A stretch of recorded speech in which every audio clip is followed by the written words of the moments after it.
pleased to be hosting this talk today. To get things rolling, I want to introduce Mirak, who will be the moderator.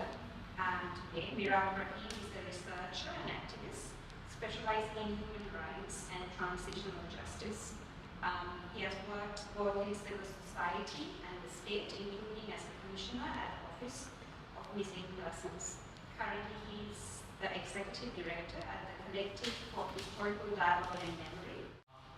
Hi, good evening. I'm so glad you all were able to join. So today is, I think, the first launch in Sri Lanka of this volume. We are present, so we're really excited. Congrats for getting this done in really difficult times. So let me just first introduce you to the two speakers. One, the editor of the volume, Radhika, Hettiarachchi, who describes herself as a researcher, curator, and peace-building practitioner. She works in the area of oral history, memory, socio-economic stability, and conflict transformation. Alright, we have Hema Shironi. She's a visual artist who uses intricate embroidery to examine ideas of identity. She was born in Kandy. She obtained an EFA from the University of Jaffna and a master's in fine arts and design from the Beacon House National University in Boston.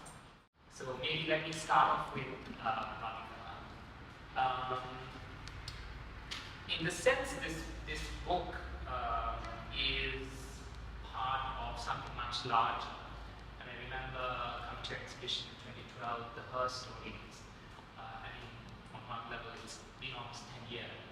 And at another level, when you look at the book, obviously it has so much in it, but it represents only a fraction of the story. So if you could tell us a bit about kind of the work that led you into this volume.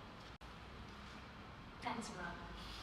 Thanks for the introduction, and thank you for facilitating this for us. This volume, as Mirak said, is represents a portion of the work that is going into it. It's 64 weeks, but it's actually from 4 different projects over the last decade. The first one, as Mirak said, is the first of this project, which is jointly implemented within the Women's Organization. And that was about collecting women's histories of conflict as an antidote to sort of history, and especially history of war being very much through the prism of a sort of masculine lens. So that meant that these women's stories sort of left out the narrative, and the project was a result of that process of trying to feminize it. Then the second project that contributes to the book is the Creative Memorialization Project, which was in 2015, implemented together with Such a Common Ground. And that book sort of went beyond women's histories itself to children's histories and village histories, and it actually took the work itself from archiving and collecting only to using those memories and histories to have conversation at the village level about peace building what it means to us at a practical level and means to the individual on the ground. The third project that contributes to this work is called the What You Remembers, and that project is a project that was done with the Institute for Social Development in Kandy, using women's bodies to draw their memories of where the pain is kept, which is basically their bodies. So I think we'll probably show a few of those later, but at the moment, so that is the third project. And the fourth one is actually something that was done recently, last year. It's a sex workers economic project. It's because the love stories project itself captured many different narratives of so many different women, but this was women that were sex workers in conflict, always left out those narratives as well. So we're extremely marginalized category of about 1 million people. So the sex workers stories that were collected in the last year, a few others are featured in this volume as well. So as Mirak was saying, it's a part of a much larger context, and to make sense of that context, the book actually has 4 different essays as well by 4 very interesting women that are working today. Sharma she's a historian, so she writes about the absence of women in history, particularly Sri Lankan history. Basically, someone who's an artist and a feminist, Radhika. She writes about her work and also about how healing, ritual, and art contributes to memory and memorialization, preserving histories. Amrita starts with the third chapter in the book, and it's more about how women use their own histories to seek out justice. And the fourth one is by Ramla, which is basically comes full circle and it's talking about why women's history is actually important in the nexus between justice, peace, and governance. The majority of this work is actually in the National Archives in Sri Lanka in its entirety, so it's public, so anybody wishing to look for specific stories of the entire thing can access them in the National Archives, and it's also online on two different platforms. But this book is really about finding a way to represent all of that in a way that works with a new time, like a new group of people that might be interested in understanding why women's histories are absent and why they need to be present. If I could push you on one of the points we raised, you spoke about the feminization of Muslims, the theme that's also raised in the book about silencing and invisibility of women's stories and the kind of caricaturing that happens in formal history. And here your book is trying to also address it, to balance it out. But how would you almost articulate the motive then for coming to this, not just the book, but the underlying projects? Can you tell us a bit more about the motive of why you want to do this work? Initially, that came from a very long time ago when I spoke to Israel. I used to go around to the different parts of Sri Lanka, tsunami, and ask people stories. And people always told an entire history of themselves, generally write down what we need, which is basically what you need from us. And just write that down and you come off. And then what the stories are in your head, but actually they never get written down, they passed on to a lot of people. And they remain with that person. So that was one way to just actually start people's work on collective histories.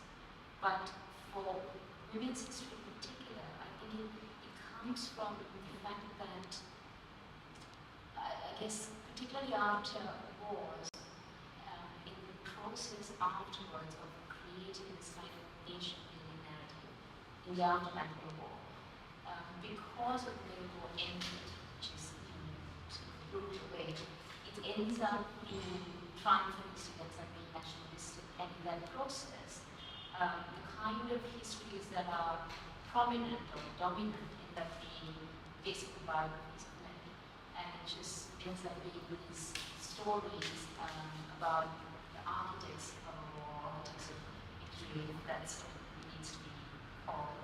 And in the end, it becomes something that looks out. Well, if we have a perception, at least that much of the history is lost. For us, it's about trying to find a way to contest that single narrative, that dominant version of the truth, by first focusing on people's histories, because that's what is lost because of their narratives of history, right? Because at the end of the war, there's a rush to commemorate, and the process of that commemoration ends up being memorials or something like that, where which basically crystallizes memory of one memory, and then you will lose sight of all the others that are around the present because they're not visible. So in that whole context of invisibility, women's histories become even more visible because women, as you were saying, women are sometimes, they serve a certain narrative as mothers or wives of men who passed away, or men who died in war, but they themselves don't have a history of their own, at least in the context of how official history is written. So having a way to express those histories, collect those histories and add them as a contesting narrative to the one presumably dominant truth is important. So that is the motivation for this book. And in a way, through revising that version of history, with stories and visuals, with stories of people in their own words, particularly women, in a way it changed the geography of the war. It's not necessarily sticking in the north on the battlefield. It's about before people who were before that, what the experiences were doing, and even after that, the long shadow of the war extends even down. And that history then is the geography of that history, geography of that battle changes from the field to Polish run. The other thing is that as you change the geography of war, as well, you change the chronology of it, because it's no longer an incident. It's not from 1983 to 2009 and everything is done, line is drawn in the sand and we move on. It's actually who were these people before the war, what were their experiences, where did they come from, what was their experiences during the war. And then, where are they now? What is going on with them in the aftermath of the war? How do women particularly negotiate the challenges that they face as a result of the war? And in that process of negotiating, you see more of a woman than a victim, a mother, or a wife, because you see the emotions that are into it. You see the emotions of courage, strength that they have to fight with to extend their lives and the family's lives beyond the course of the war. So the chronology is expanding, the geography is expanding, and that's what we need to do to contest the dominant narrative. That's where it comes from. Switching to the aspect of the physical form of the book, it's maybe on this old school, but I love so much holding a book and reading it online. And both just the feel and the look of the book really like congrats on that. But maybe just to ask you, how do you end up with this fabulous cover, painting as your cover? Well, so the feel and the look of the book, thank you for that. Our great designer. And the cover of the book is all original. So I was at a friend's house and I was working on the book and I saw this on the wall and just like it's stunning, it's such a beautiful piece and the intricacy, I mean you see it enough in that and you see it a little bit in this but in real life, oh my god, the intricacy of that, the design, the stitching, it's phenomenal. And I was immediately struck by this work. And what was beautiful about it is because I was grappling with memorialization and what it means and how we carry our history with us, particularly as women. And this was just literally a symbol of something that symbolizes everything that I was thinking of at the time. When I saw it and the layers and layers of history that are buried in underground from Shironi's family, and the fact that all of this was speaking to her was histories that are physically lost to her. And all that remains of this is it's basically a matrilineal heritage. I mean, it's the grandmother's story that's passed down to her mother, that's passed down to her, and maybe the daughter Amy, you know. So it's this matrilineal heritage of memory that was just perfect for this book.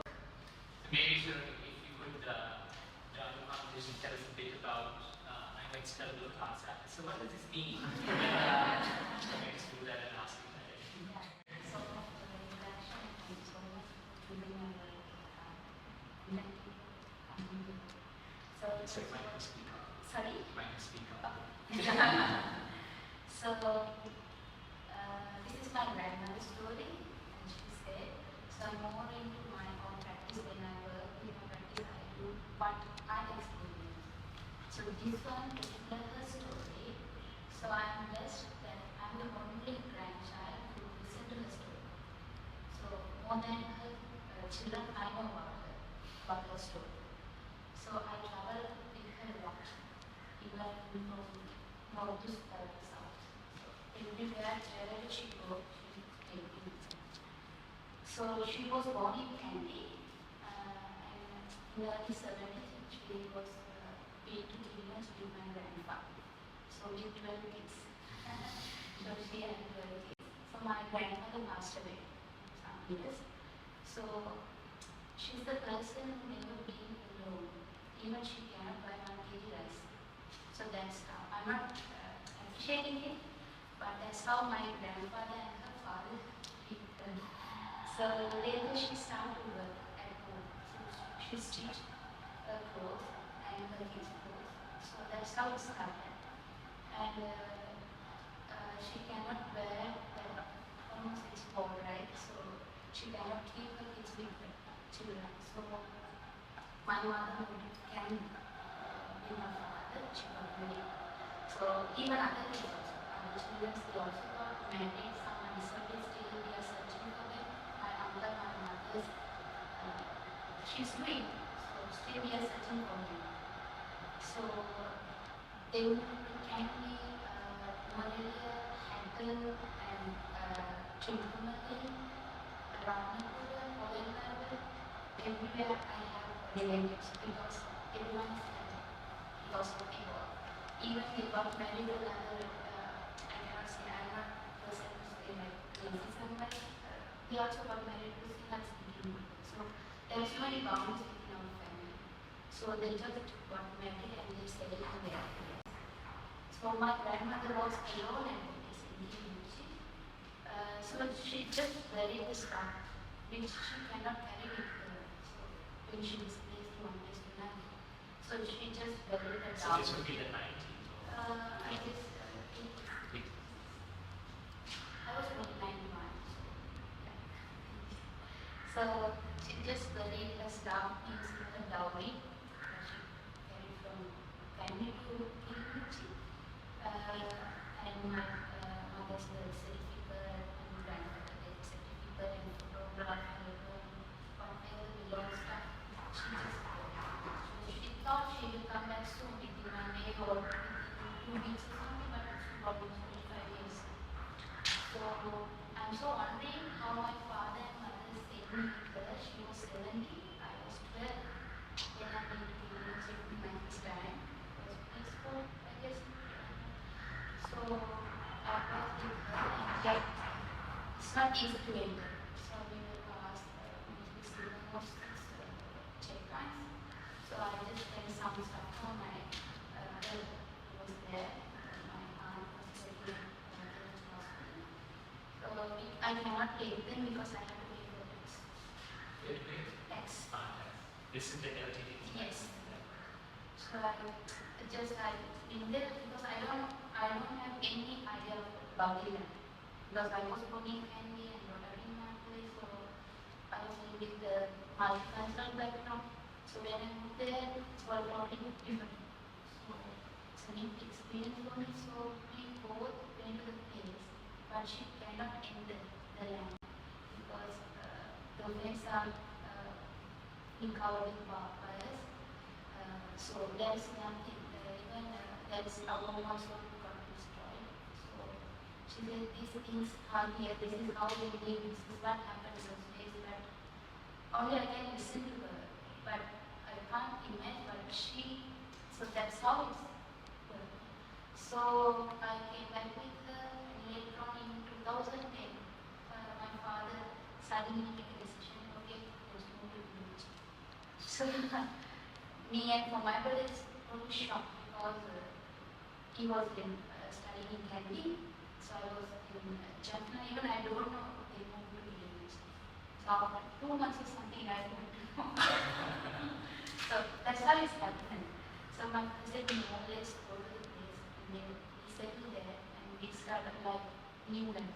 So, because we also rented 15 or 18 houses in my It is a native place, Manthali and Candy, but we don't have any permanent address in there. So we back to there, and my parents back there.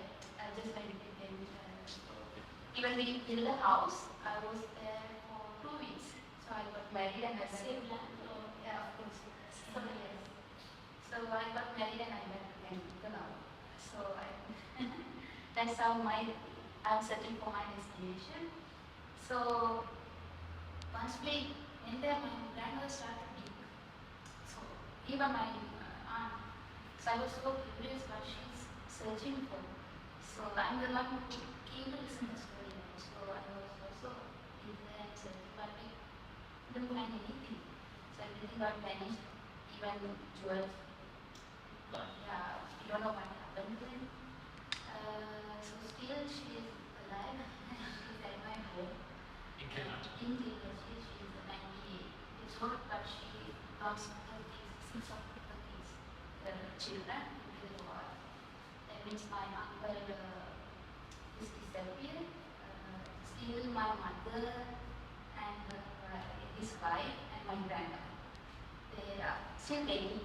They have hope, but physically we can't say anything, but they have their hope. And my mother auntie, she also killed by, we don't know by who, but in Poland, whole family got killed by someone. So it's for the other garden. So yeah, both sides.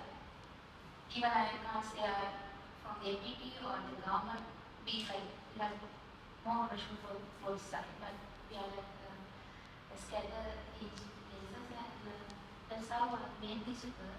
So these are my grandmother's history and memories and the stuff, and under the top of it, just I sketched how it's look like nowadays. So and how we started to do this. So even the farming is new for me. So that's the thing. So even I just kept the text there, so it can be used. So whoever seen the work, they can continue their story with that. So I can push. This is what this book is telling. So it can be one story. So like my grandmother, there are a number of mothers, mainly sisters and daughters, they are reading for her. So that's And there are two other pieces of Shironi's also here, and that one also. But in a kind of interesting that you're matched up in that sense, because your artwork is so layered with story. But I want to ask a question connecting both of your issues about the use of visual material for storytelling, and giving the medium to allow people to tell their own stories in another way. And actually, if you could just walk us through a bit about that piece and how it connects to kind of how you see your own artwork as a tool for, you use that term, a tool for telling stories. Right? yes. So that part, after it is settled in Hettiarachchi, then we go to that Indian government and organization, there are some funds happening there for building the house, right? So, but the thing is, we can't make like our own house. So they have separate style. So that's how we have to do. Or they never make the budget. So you set a model and a square footage and a number of rooms and everything. The people, if they are 4 members, according to the number. So mostly in the culture, the shrine room will be bigger than other rooms. So kitchen, everything is according to the belief, right? So but here, everything like this, according to someone. It's not about our belief or anything, right? So we are living for someone, for some reason. So that's how it's made. So my family, we didn't get the house planned for us because we are not agreed with it. So even we didn't get any funds from them. So we slowly started to work with them, and they also raised the questions. Where I come from, came from, why are you making house here? Most of the people from South are really too much. No one knows. That's the thing. No one knows me. From Morelli, Hatton, many people are really too much. They are disabled people, and no one knows about their stories. Right. So meaning they came, Yeah, like 77 and 83, like the riots. So that's how I made that work. So you can see some tiny stitching houses there. So these are like tan, right? So even once the tan done, we have to take photograph in front of that house for documentation.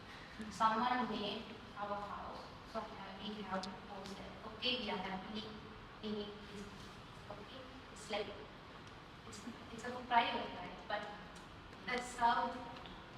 So I made small pillows. So these are from I collect materials from my neighbors in Hettiarachchi. My mother also doing tailoring, so mostly I can give my materials from my home. So I made these pillows. It's like a brick. It can be a brick. House can be made by any materials. It is house, right? So it can be primarily it can be mud or it can be concrete, anything, but it's house, right? So that one also I remember in 2010. Again, I've been with my father to see my auntie and my uncle in a camp. So that time we are not allowed, but through church we got the opportunity to enter the camp. This is married now. Yes. So sitting, I guess. Yeah. So I was 17 when I was. So I've been there. So my auntie, she left in a hospital. So she just made like big clothes with her stuff. She just tied like bundles. So to divide them into rooms to stay, to give their own space, like for their own space. So that's how I got that idea. So the bricks. So what is our spot or our space, our personal space, right? So someone ruling this. We can't say that this is the person ruling, but someone, we are for someone or for us. And Radhika, if I could ask you, because you did use, as you mentioned, visual storytelling as a way to get women to have less speaking to this. Tell us, and I think you have a couple of images also. Expression. The projects, all the projects use different methods of trying to get people to think about and use their own words and use their own writing, right? So that most of the work is actually self-written or self. The idea there is that you should be able to control your narrative and something else. You say you should be telling you how what your life is about. It's your story. You should be able to tell it. So the ways, the methodology used are trying to capture those individual narratives and give people the opportunity to control them or control them by deleting or cutting out stuff or censoring their own words if they think that's what they choose to do. So some of them are audio visuals, so there's audio interviews and video interviews, but I think the ones that I used to do and the ones that were quite useful in the context of their needing to control their own narrative are the non-verbal methodologies. So, for example, letter writing is a really useful form of working with women because it allows women to write in their own space, like away from the male gaze, away from anyone who chooses to try and control their narrative and tell them what to say. Because you get that a lot, like even in community groups, you go for meetings and so on, you might have a group of people, women, but they sometimes they control each other's stories, and sometimes there's always a man standing there speaking for them and telling them what to say. So this kind of format allows you to go away into your own space and your own time and write something that is about your life. It sort of gives you also the opportunity to go back in and say, this is not how I want to represent myself, and change it around. Another form that's in the book are photos, and these photo essays are actually the audio and photos, but they function as objects of memory because these are pictures that, for example, that Ruin's photos that she's holding them. That was the only thing she took with her when she ran. So basically, all of her family's memory is just in a photo album, and that is precious to her. So that object of memory there tells so much about everything that she went through and who those people are about. So these photo essays are another way of sort of expressing a moment in time, but that also goes outside of all of those stories. These are called trees of life. It's a life history format, which basically means that most histories are captured in a moment, it's not an event. But as I was saying earlier, beyond that event, there's a person there. It's not an aggregate of facts and figures, there are individuals who are affected by that. And these are all stories of individuals. So you see from the bottom up, from the roots up, those are roots of people people's lives. So in Roots, they talk about their mothers, their families, their fathers, where they were born, where their parents were born. So particularly for people who are dispossessed by war and to be free, as your grandmother did, rooting oneself in a way, grounding oneself in, even in non-basic people, to say, this is where my family is from, this is where I was born, this is where I live now, this is where I got married, is a sort of is a way to sort of hold on to memory in some kind of tangible way, because you actually lost the physical space where you were around those memories. So this kind of format, particularly in the creative life, because the branches are talking about their hopes in the future. The leaves, they write things about things that they're proud of, or the people that help them in their life, important people to them. So that is the support network. An oral history of something, if you say that this is about my disappeared somebody, you just get all the details of the disappeared person. You don't know who they were, what they liked, what their favorite flower was, what they did the last day that they received, you know. I mean, you might know that part, but you wouldn't know how, what they meant to the person who lost them. And all of that is here. They're able to write that down. And those fruits. So once a woman finishes her story, I ask her, when you look at this whole thing, when you look at your life in the form of this paper, how do you feel about yourself? And that is sort of their own assessment of their self-expression. And a lot of those are very interestingly about their own courage, that they think, oh my God, I really did survive this, and I value my courage. And that's what you see in a lot of those books that women write. So in a way, if you think about histories, it represents much more than just an event of a time or a place. It's just so much about that person. So that person is captured at least in some form. Relation. And its relation. And that's another key. And like they choose the colors themselves and everything. And this is what I was talking about, body maps, which is also another really interesting form. So this is 8 by 4. It's full size, and you lay down and draw the outline of the person. And all of those things that they write there is about what they carry on their bodies. So, there are scars that they're or marks that they're born with, birth marks and things like that they talk about. And then there are scars that are on us because of our experiences, and they talk about those things, C-section scars, scarlet, all of those things. And in those body maps, the shadow that you see, the support systems that are grounding their families, people that are around them, it's actually an art way in which to express yourself, but in something that gives you the freedom to actually say all of those things you want to say in the form where you can't speak. So at least you can say it in another way. And actually, as a collection, as a collective narrative of histories that go beyond the original version, it's really powerful because it's just humanizes and peopleizes history in a way that an official narrative can't. And the art of it itself, because it's visually present, it's something that you want to engage with. Of course, there's value to hearing it as well, because there's nuance and tone that are get from visual piece. But as a collection, they all add to the entire picture. Maybe I'd like to just ask you one question, which is obviously the books are there, they're on sale here, but you're not doing a kind of a wide sale of them. Can you just tell us why? Partially because these are stories that belong to other people.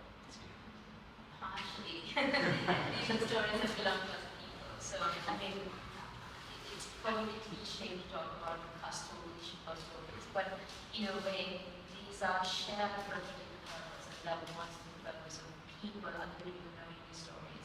And university students will be able to use these stories in their perspective to educate themselves. So, I didn't want to sell the book because the stories don't belong to me and I had no right to sell them.